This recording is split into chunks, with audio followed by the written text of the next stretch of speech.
Seorang wanita kesepian tak tertahankan hingga berhubungan dengan anjing putih peliharaannya dan tak terduga menyebabkan kematian suaminya. Sebenarnya, apa yang terjadi? Dahulu, ada pedagang bermargali yang sering bepergian. Ia bisa pergi berbulan-bulan, bahkan setahun jarang pulang, meninggalkan istrinya yang cantik sendirian.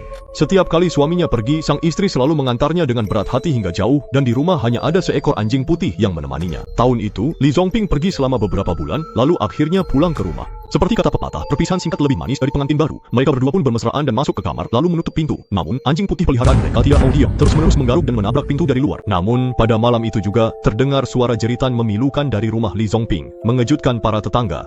Tetangga peduli melaporkan kejadian ke pihak berwenang. Dua petugas datang ke rumah, mereka membuka pintu kamar, terkejut melihat pedagang bermargali tewas, tenggorokannya digigit putus, tubuhnya penuh bekas cakaran terlihat tulangnya. Kedua petugas bertanya kepada Nyonya Li, apa yang terjadi? Nyonya Li masih ketakutan sambil menangis mulai menceritakan kejadian.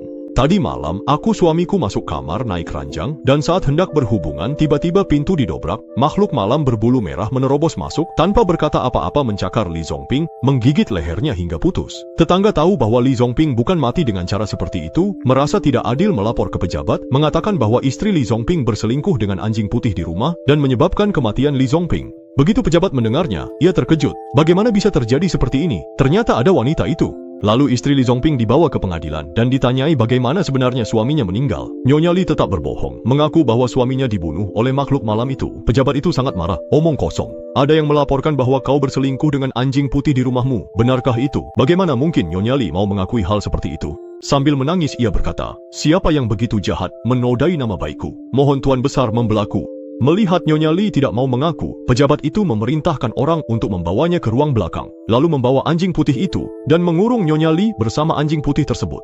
Tak disangka, anjing putih itu langsung menerkam Nyonya Li, dalam sekejap merobek habis pakaian Nyonya Li, bahkan menaiki pinggangnya. Pejabat itu menyaksikan kejadian tersebut, memastikan Nyonya Li berbuat mesum dengan anjing putih itu, lalu kembali ke kursi persidangan. Nyonya Li tak bisa membantah, akhirnya mengaku jujur. Li Zongping sering bepergian, sementara istrinya yang berusia 30 tahun sedang penuh gairah, merasa kesepian, sehingga setiap hari ditemani anjing putih itu. Lama-kelamaan ia mulai menaruh niat pada anjing putih tersebut. Karena itu setiap malam ia membawa anjing putih ke tempat tidurnya, dan bermalam bersamanya. Pada hari kejadian saat ia sedang bermesraan dengan suaminya, anjing putih itu menerobos masuk dan menggigit suaminya hingga tewas. Nyonya Li mengakui kesalahannya.